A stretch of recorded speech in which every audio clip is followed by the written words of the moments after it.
کچھ بھی اللہ تعالیٰ کی رضا کے بغیر نہیں ہو سکتا، یہاں تک کہ دعا کے لیے بھی انسان تب تک ہاتھ نہیں اٹھا سکتا جب تک اللہ نہ چاہے، اور اللہ دعا کی توفیق دیتا ہی تب ہے جب اس نے راضی ہونا ہوتا ہے، جب اس نے کن فرمانا ہوتا ہے، تبھی وہ چاہتا ہے کہ میرا بندہ آ کر مجھے منائے اور میں اس کی ہر مانگی ہوئی دعا پر راضی ہو جاؤں۔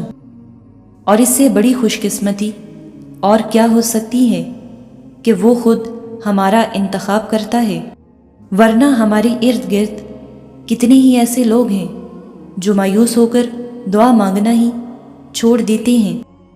ایسے لوگوں کو پھر وہ توفیق بھی نہیں دیتا جو اس کی نعمتوں کا شکر ادا نہیں کرتے۔ آپ تو خوش قسمت ہیں کہ آپ میں اب بھی دعا کی تڑپ ہے، آپ وہ سب حاصل کر لیں گے جس کے لیے آپ کا دل ترستا ہے، کیونکہ وہ مانگنے والوں کو کبھی خالی ہاتھ نہیں لوٹاتا۔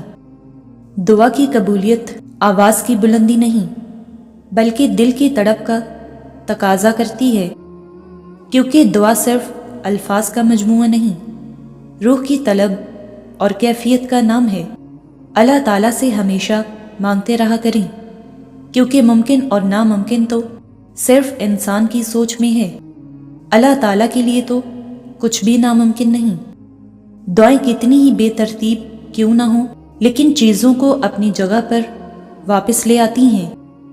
اللہ تعالیٰ آپ سب کی وہ دعائیں بھی قبول کرے جو آپ کو لگتا ہے کہ ناممکن ہے۔ اور سنو، ہو سکتا ہے جو تم مانگ رہی ہو وہی تمہیں ملنے والا ہو۔ آپ کی کوششیں ناکام ہو سکتی ہیں، لیکن اللہ پاک کی طاقتیں نہیں۔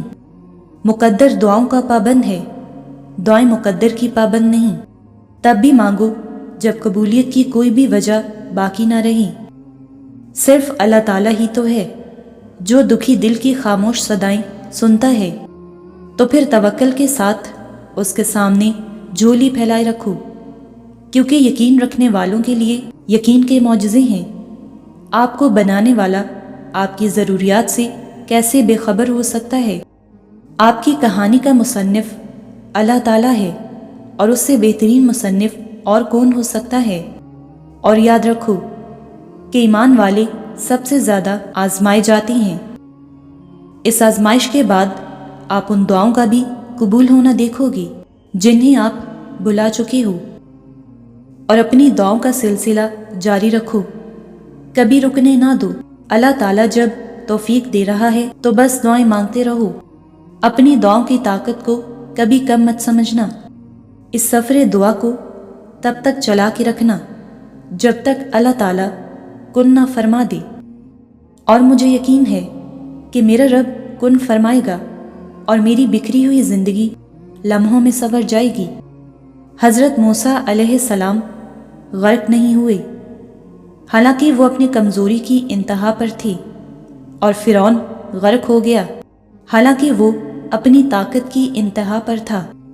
اپنے معاملے کو خالق کے سپرد کر دو اور مطمئن ہو جاؤ، کیونکہ تمہیں اس کے سوا ہرگز کچھ نفع نقصان نہیں پہنچ سکتا جسے اللہ رب العزت نے تمہارے لیے لکھ دیا ہے۔ اصل طاقت اور قوت کی مالک ذات اللہ تعالیٰ کی ہے۔